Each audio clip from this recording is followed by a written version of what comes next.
Assalamu alaikum, dear students. We are studying political science of class 10th, chapter 5, that is popular struggles and movements. Our today's topic is mobilization and organization. पिछले classes में हमने पढ़ा कि किस तरह से जमहूरियत बहाल हुई नेपाल में और बोलिविया की वाटर वॉर क्या थी. आज जो हमें पढ़ना है कि मोबिलाइजेशन, जो लोग असेंबल होते हैं, लोग इकट्ठा होते हैं किसी जद्दोजहद के लिए, किसी मोमेंट के लिए, और तंजीमें, इनका क्या किरदार होता है, ये कैसे काम करते हैं. So that's our today's topic. Let us start it.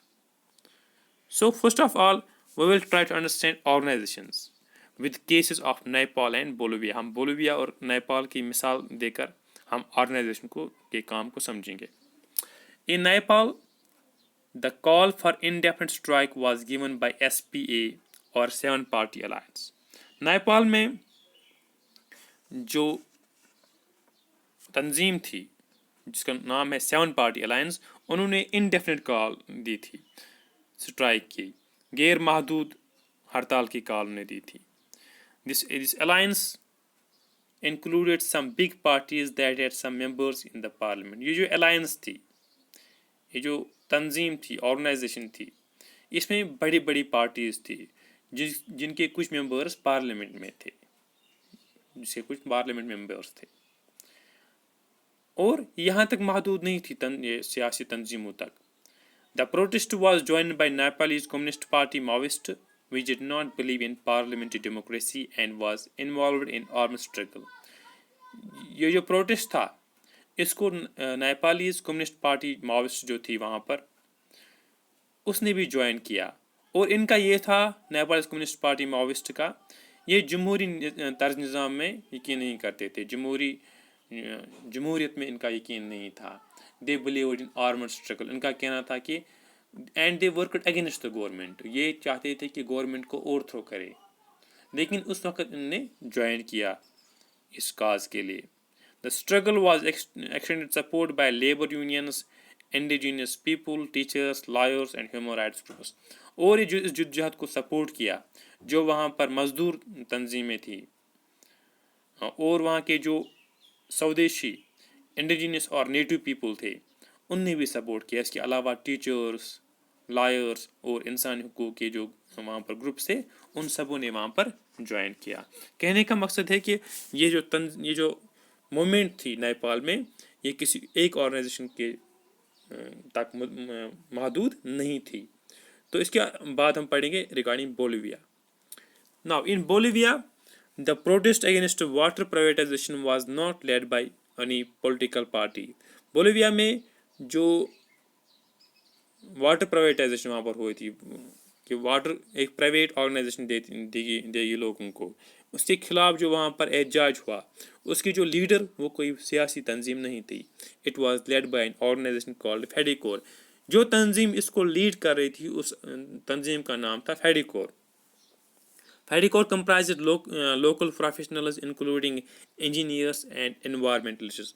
फेडिकोर में क्या था, वहाँ पर जो रहने वाले वहाँ पर जो पेशेवर माहिरीन थे, जिनमें इंजीनियर्स थे, माहिर माहौलियात थे, उनने इसमें शिरकत की. और they were leading the protest, they were leading the struggle. They were supported by federation of farmers who relied on irrigation. इसको सपोर्ट किया था जो फार्मर्स, जो ज़िम्मेदारों की वहाँ पर तंजीम थी, उसने इसको सपोर्ट किया था, क्योंकि वो उनका जो वाबस्ता होता है इरिगेशन के, जो आपाशी वगैरह होती है, क्योंकि पानी की रेट काफ़ी हाई हो गई थी, तो इस वजह से उनने भी ज्वाइन किया. इसके अलावा the confederation of factory workers unions, जो तंजीम थी किनकी, फैक्ट्री वर्कर्स जो यूनियन थे उनके, वो सब यूनियन इकट्ठे हो गए थे और वो इसके लिए खड़े हो गए, इस स्ट्रगल के लिए, जद्दोजहद के लिए. इस तरह से middle class students from university of Cochabamba, जो वहाँ पर मिडिल क्लास स्टूडेंट्स थे, शागिर्द थे, किसके, university of Cochabamba. Cochabamba is the name of the city जहाँ पर ये प्रॉब्लम हो गई थी, वाटर वार हुई थी. And the city is growing population of homeless children. और जो वहाँ पर बढ़ती हुई आबादी थी किनकी, जो घर के बगैर बच्चे थे, उन्होंने भी इसको सपोर्ट किया, इसको ज्वाइन किया. The movement was supported by socialist party. वहाँ पर एक तंजीम थी, उसने भी इसको सपोर्ट किया. It means they were not leaders, لیکن اس نے سپورٹ کیا. اور یہی پارٹی تھی which came to the power in 2006. یہی پارٹی پاور میں آ گئی 2006 میں, انہوں نے گورنمنٹ بنائی. Thus we can say in a democracy similar kinds of organizations work behind any big struggle. اس طرح سے ہم یہ سمجھ سکتے ہیں کہ جمہوری نظام میں مختلف قسم کی تنظیمیں کسی بھی بڑی جدوجہد کے لیے اکٹھا کام کرتے ہیں, اور ان کو کوئی اگر مقصد پورا کرنا ہوتا ہے تو ایک تنظیم نہیں ہوتی ہے بلکہ کئی تنظیمیں اس میں ہوتی ہیں. Now یہ it was about organization. Now we will understand how organizations play their role. ان کا کردار کس طریقے کا ہوتا ہے, اب ہم اس کو سمجھیں گے. Number 1, by influencing decision making by direct participation.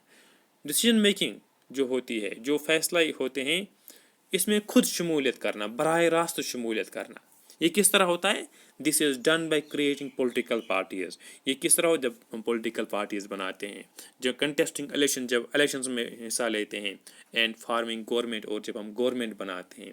سو جو پولیٹیکل پارٹیز ہیں وہ کیا ہے؟ وہ ڈائریکٹ پارٹیسپیٹ کرتی ہے, وہ الیکشنز لڑتی ہے, وہ پھر گورنمنٹ بھی بناتی ہے. So that is direct participation. And number 2, now let us see, ہر کوئی جو شہری ہوتا ہے وہ ڈائریکٹلی پارٹیسپیٹ نہیں کر سکتا ہے, اور کچھ لوگوں کے شوق بھی ایسے نہیں, ڈیزائرز بھی نہیں ہوتے ہیں, اور ان کے پاس نہ تو اس کی ضرورت ہوتی ہے, نہ ان کے پاس اتنا ہنر ہوتا ہے کہ وہ ڈائریکٹ شمولیت کرے کسی بھی آرگنائزیشن میں. تو اس لیے وہ کیا کرتے ہیں, وہ ڈائریکٹ گورنمنٹ کا ایسا نہیں بنتے ہیں, دے گو فار انڈائریکٹ ویز, وہ بلا واسطہ کام کرتے ہیں. Here people can get government to listen to their demands اور پوائنٹس آف ویو. یہاں پر لوگ کیا کرتے ہیں, یہ گورنمنٹ کو اپنی جو ان کی ڈیمانڈس ہوتی ہے, اپنی جو مانگ ہوتی ہے, اور جو ان کی رائے ہوتے ہیں, وہ گورنمنٹ تک پہنچاتے ہیں. They can do so by forming in organizations to promote their interest اور دیئر پوائنٹس ویوز.